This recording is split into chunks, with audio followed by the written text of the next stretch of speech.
What's going on, guys? This is Stan with Wetek Massage Therapy and Private Personal Training. I want to talk to you guys about something called a hip escape. When you do a hip escape, you want your shoulders and your hips moving at the same time along with your spine. Go on one shoulder, shoulder move, hips turn, everything turns together, and then I do a little bow and move my hips back. So I'm using my hips to move myself back. In other words, it's coming from my legs when I'm going up and down. My head moves together. There's a fulcrum going on. And when I move back, I'm using my hips and then my shoulders. Everything moves same time. Again, shoulder, hip turn, and a leverage comes from me doing a nice bow and moving my hips back at the same time. What an amazing exercise and what it can do. After I do about 100, 250 or whatever, and you feel the connection, you have to feel the connection of moving everything together. What you're gonna find when you go to pick up a weight, a barbell, or if you go pick up a bow and arrow, or if you go pick up a dumbbell, anything that's gonna require you to move your whole body as one, you're gonna find one thing. One thing you can't really deny if you feel it. When you're using the bow and arrow, there's a push-pull going on, so you're going to have a better connection to your hips and shoulders. When you have a better connection to your hips and shoulders, you can do multiple things. Number one, you can lift the weight a lot easier.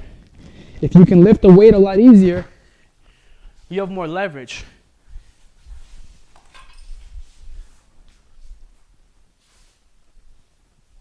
So for example, if I want to lift a barbell, and I want to do a clean and press or a snatch or anything that's going to require me to use my whole body, my hips and shoulders moving together as one, I'm going to have a better feeling of using my head, my hips, and coming up together from a deadlift, popping it up, bringing it down. It all starts from the legs.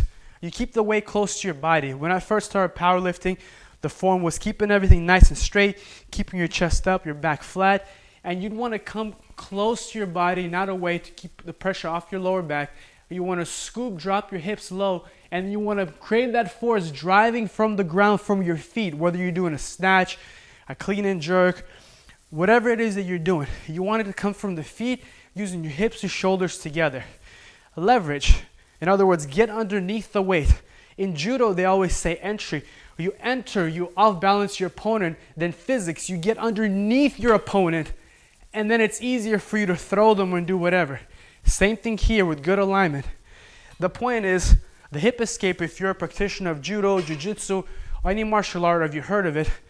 Same thing for different kicks. If you do taekwondo or karate, anything that's going to require you to move your body together, throw everything together at the same time, boxing.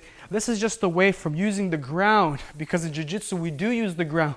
We use the force from the ground to outbalance our opponent and create different fulcrums and leverage points to different sweeps.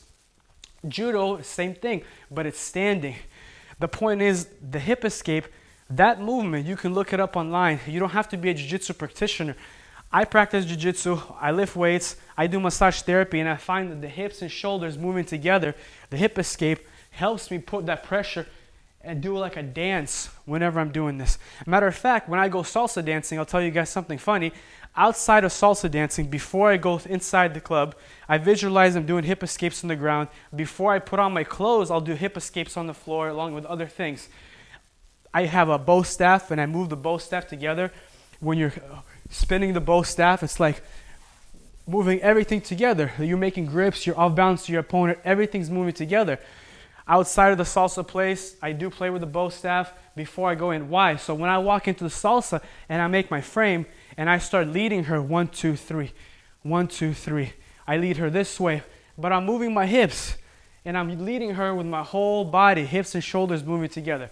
The point is, look up the hip escape if you've never done jiu-jitsu, if you don't practice martial arts, or you do practice martial arts but you like to dance. Matter of fact, I see a lot of my fellow martial artists when I go to a Tango Del Rey. I see some guys from jiu-jitsu. They come in and I look at them and I go, hey, you know what we're doing, right? It's jiu-jitsu on the dance floor.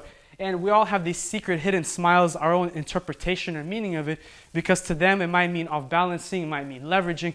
Whatever it means to you, you'll find the connection. So I suggest look up the hip escape, analyze the mechanics and the movement of it, and study how your hips and shoulders move together, and then go, oh man, I'm a power lifter. This movement does help me lift the weight way easier. I used to power lift, still power lift for fun. Lift heavy weights, use leverage, use your body as a fulcrum, connect to it from different angles, open your mind. I'm just saying, stand with Wetek Massage Therapy and private personal training. Thank you. Stay tuned for more videos. Over and out. Os.